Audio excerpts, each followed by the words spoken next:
हं. मी कसं बघतच नाही, होतंय ते पाहतोय कुठे. दादा ऑपरेशन या अनुषंगाने संजय राऊत यांनी मुंबई पोलीस आयुक्तांना पत्र दिलेलं आहे की संजय दिना पाटील यांना अटक करावी आणि त्यांच्या कथित वक्तव्याची चौकशी करून त्यांना अटक करावी. अशी चौकशी करावी तर संजयच्या प्रत्येक वाक्याची चौकशी करावी. सगळं आक्षेपार्ह बोलतो. कदाचित आता त्या आजारपणामुळे तो जास्त हे झाला असेल. खरं सांगतो ते जे काय बोलतो ना, आता मी बोलत नाही का तुम्हाला भेटला होता, विचारलं काय तब्येत, काय बोलतो एवढं टक्के आहे.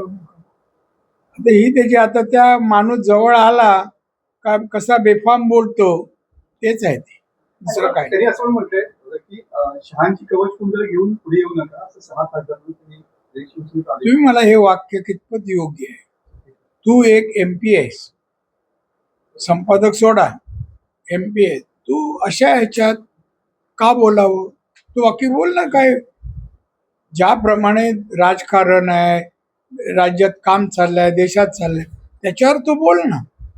चहाचं वगैरे तिथे मंत्र्याचं नाव का घ्यावं? कवच कुंडली कोणी घेतली? आता तू नाही घेतली, तू का राहिलायस तिथे? आहे ना कवच कुंडली कोणाची तरी सहानुभूती. ऑपरेशन टायगर मोहिमेत मुख्यमंत्र्यांची शिष्टाई देखील महत्वाची होती, कारण मी याला उत्तर देणार नाही. हे काय मोठा याचा प्रश्न नाहीये. तर कुठून गेली? झालं ना, 6 खासदार इकडून तिकडे गेले ना, बस आमचा पर्पज सॉल्व झाला. त्यात कुठून काय कोण कशाला काढा?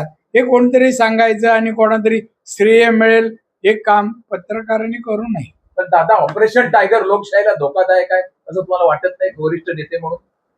हे बघा, धोकादायक आहे की नाही ही परिस्थितीनुसार तुम्हाला कळेल.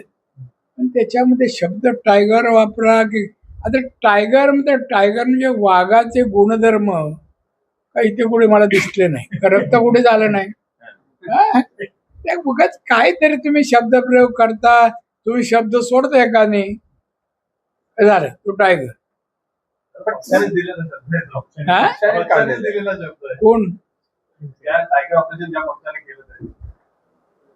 सध्याच्या परिस्थितीत टायगर कोणीच नाही, शिवसेनेत टायगर असे कोणीच नाहीये. बीजेपीत आले ना. हा म्हण जोरात. महाविकास आघाडीची जी बैठक झाली, त्या बैठकीला 7 पैकी जवळपास 23 आमदार हे गैरहजर असल्याचं समोर आलेलं आहे आणि त्यामध्ये ठाकरेंचे देखील 5 आमदार हे गैरहजर होते. त्यामुळे कसं बघताय काय कळलं ना परत? महाविकास आघाडीच्या आमदारांची जी बैठक घेण्यात आली नेत्यांकडून, त्यामध्ये 7 पैकी जवळपास 23 आमदार हे गैरहजर असल्याचं समोर आलेलं आहे आणि त्यामध्ये ठाकरेंचे देखील 5 आमदार हे गैरहजर होते. ठाकरेंचे आमदार आहेत कुठे? त्यांच्याकडे 3च आहेत.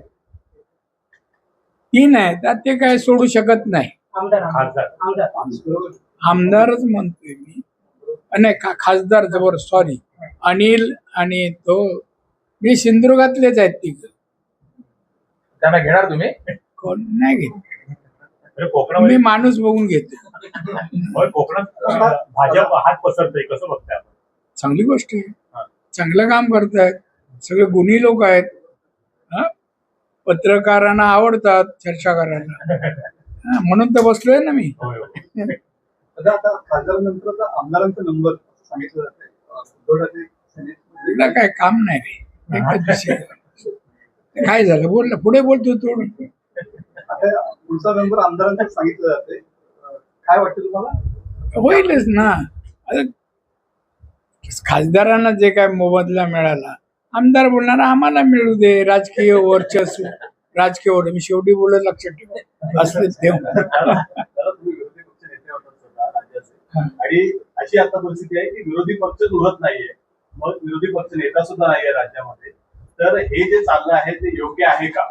नाही, योग्य नाही. लोकशाही आहे, पाहिजेत ना. विरोधी पक्ष नेता तर पाहिजे, तो प्रमुख असतो कामकाजाच्या. त्याच्यामध्ये विरोधी पक्षाचा रोल प्रमुख असतो, असायला पाहिजे. तुम्ही ज्या वेळेला आक्रमकपणे विरोधी पक्ष म्हणून सभागृहामध्ये कोकणचे प्रश्न मांडत होतात, तसे आता आमदार निलेश राणे मांडतायत अतिशय परखडपणे प्रत्येक विषयात. कसं बघताय आपण? आपल्या समाधान वाटत, उत्तर मिळालं ना, समाधान वाटत. चांगलं आहे. दादा शांत का तुम्ही? अरे याचं शांत काय केलं तर बोलतात तू. दादांची आक्रमक शैली दिसत अरे नाही इथे काय तुमची पत्रकारांशी करू. नाही, तरी पण जरा शांत वाटतात जरा. काय करावं असं वाटतं? उद्धव ठाकरेंचे खासदार फुटल्यानंतर आता उद्धव ठाकरेंना मित्र पक्षांची तो विचारा एकतर बरं नाहीये. जाऊ दे ना त्याला, सोडा ना. आता ती नाही ते तर घेऊन बसू दे ना.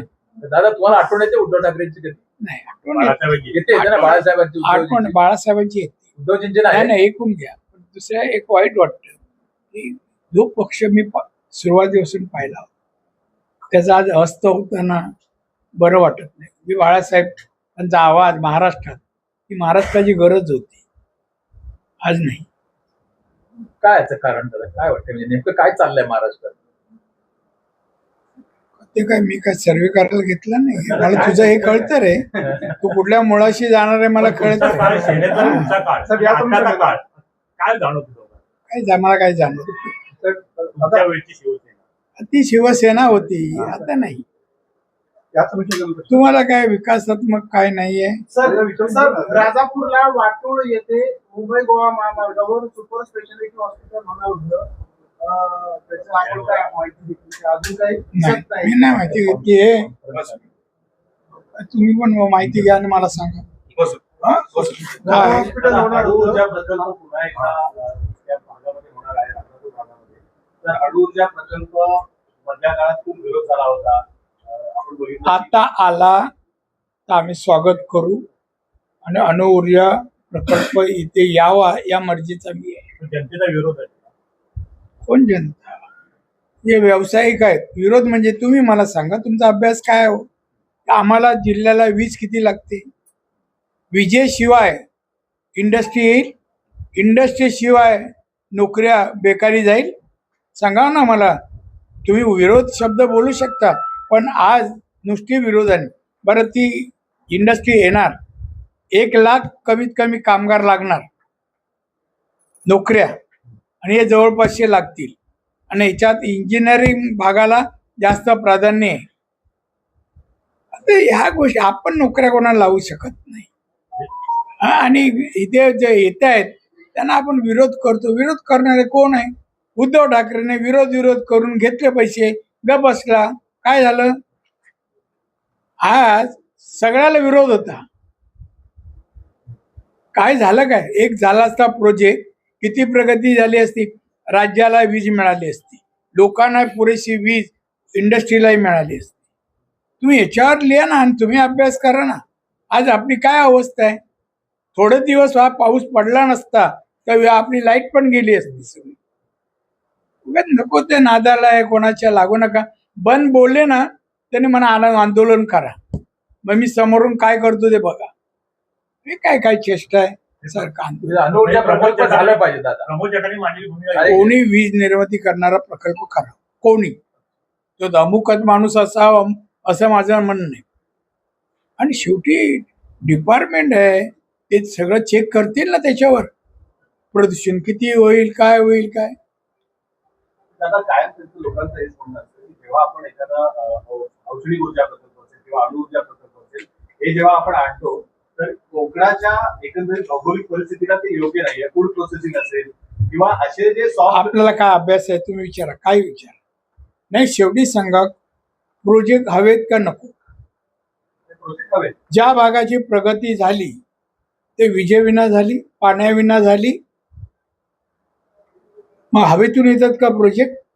हे अणुऊर्जा प्रोजेक्ट. आणि काय कोणी बोलतो. आता मी ह्या सगळ्या प्रवासात होतो. मी बघितले कोण जायचे, काय करायचे. ते एनरॉनचं काय होतं मला माहिती होतं. पैसे घेऊन जाणारे कसे जायचे, गाड्या लावणारे कोण माहिती आहेत. कोणी गाड्या लावल्या त्यावेळेला. दादा, ज्या ज्या ठिकाणी आता लोक विरोध करतात त्यांची मानसिकता बदलायची जबाबदारी कोणाची? कोणाची नाही, मार देणार. मानसिकता म्हणजे माझा फॉर्म्युला आहे, कळलं ना. मानसिकता बदलायची म्हणजे फटका आहे. हा.